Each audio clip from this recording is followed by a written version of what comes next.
Electronic माध्यमातून असं ऐकलं की ज्यांना आम्ही नाही सगळेजण सांगतात की एक भोंगा आहे हा दररोज सकाळी 9 वाजता वाजतो.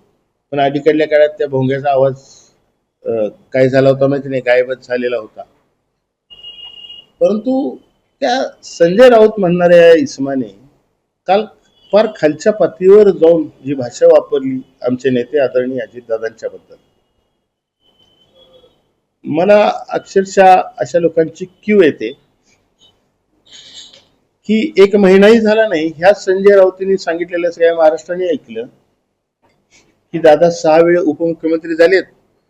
दादा मुख्यमंत्री झाले तर मला आनंद आहे, कारण दादा एक मुख्यमंत्री पद पेलणारा एक चांगला नेता आहे आणि काम करण्याची धमक दादांच्यात आहे, अशी एक महिना झाला नाही वाच्यता केलेली त्या संजय राऊतनी. आणि काल फार खालच्या पातळीवर जाऊन रक्ताबद्दल बोलणं की नेत्याच्या रंगात अंगात अमुक अमुक रक्त आहे, हे बोलणं अत्यंत अशोभनीय आहे, शोभणारं नाही आहे.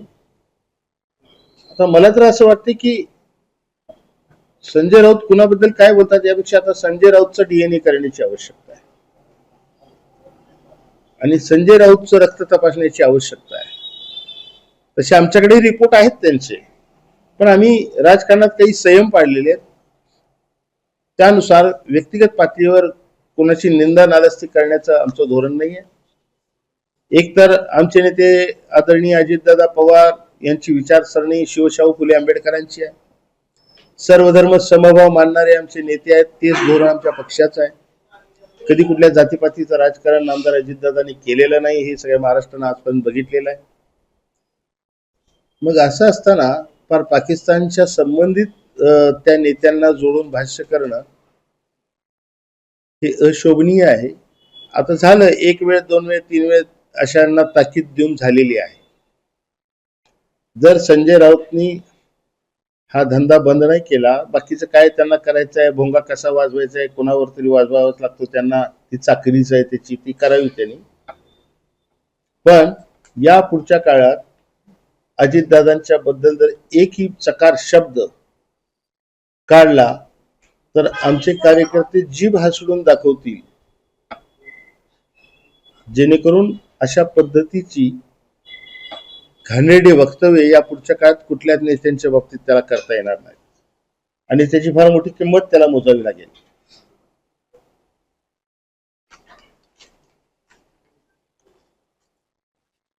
त्यामुळे या पुढच्या काळात संजय राऊत यांनी राष्ट्रवादी काँग्रेस पक्ष आणि त्या पक्षात असणारे आमच्या नेत्यांच्या बद्दल अनादरानं बोलण्याचाही प्रयत्न करू नये, अन्यथा त्याची किंमत वेगळ्या पद्धतीनं त्यांना मोजावी लागेल, जी त्यांना परवडणारी असणार नाही. कुठलं माहिती कोणाला लागलेली आहे मला माहिती नाही, पण माझ्या पक्षात माझ्या विरोधात कोणतीही तक्रार अशी झालेली नाही, कारण माझं काम हे काम बोलत असतं आणि कामावर उभं राहणारा मी कार्यकर्ता आहे.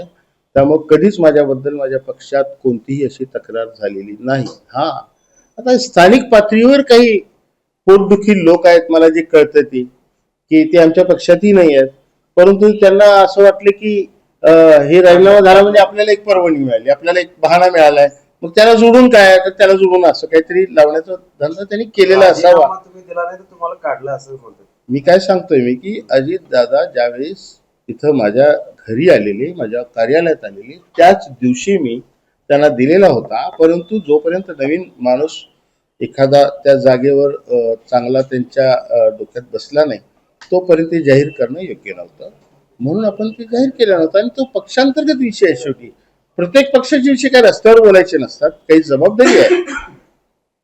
त्यामुळे असा काही प्रकार नाही आहे. काही लोकांना आपलं उकळ्या फुटल्या असतील कदाचित, आणि म्हणून खरं तर आमच्या पक्षाची अरेंजमेंट आहे की कार्यकर्त्याचं युटिलायझेशन अगदी व्यवस्थित करून घेण्याची एक सिस्टम आमच्या पक्षात आहे.